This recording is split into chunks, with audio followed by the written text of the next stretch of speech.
Hi, it's me again with Corel Tips and Tricks. And somebody sent me a video that was a Corel short video, and the gentleman did a great job, but he went real fast and there's no talking, and they couldn't quite understand how to draw this.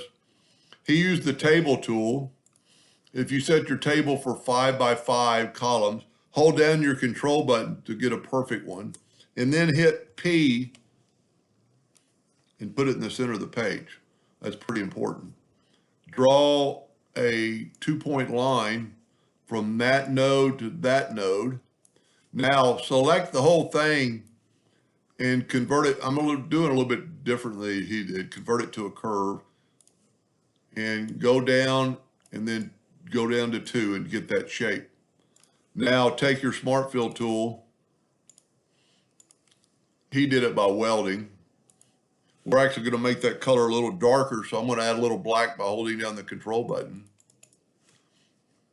Now I am going to set my nudge factor on like 10 inches, and I'm going to nudge that Smart Fill out of the way, and then I'm going to nudge this out of the way in case I want to use it again, and I'm going to nudge it back. Now I want to take the Interactive Fill tool and go from about right there to there, and I'm going to add a light blue to this side. You just kind of want that darker part, maybe, just down in that part. Control D to make a duplicate of it. Double click on your rotation and move your rotation to the center. Rotate it 90 degrees.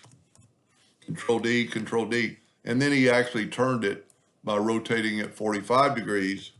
But then he added some bling to it to make it a little bit better with these lines.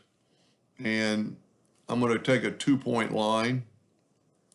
And I'm going to go from that node to that node, and then from that node to that node, and they'll still be, you'll pick on it, it'll still be selected and make it white. We're going to make it a little bit thicker than a hairline, still a little bit more. That's probably pretty good.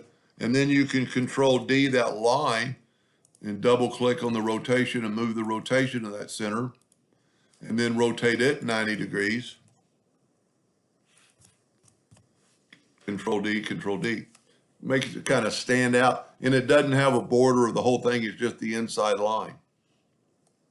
Anyway, I hope that answers your question, and thank you for watching.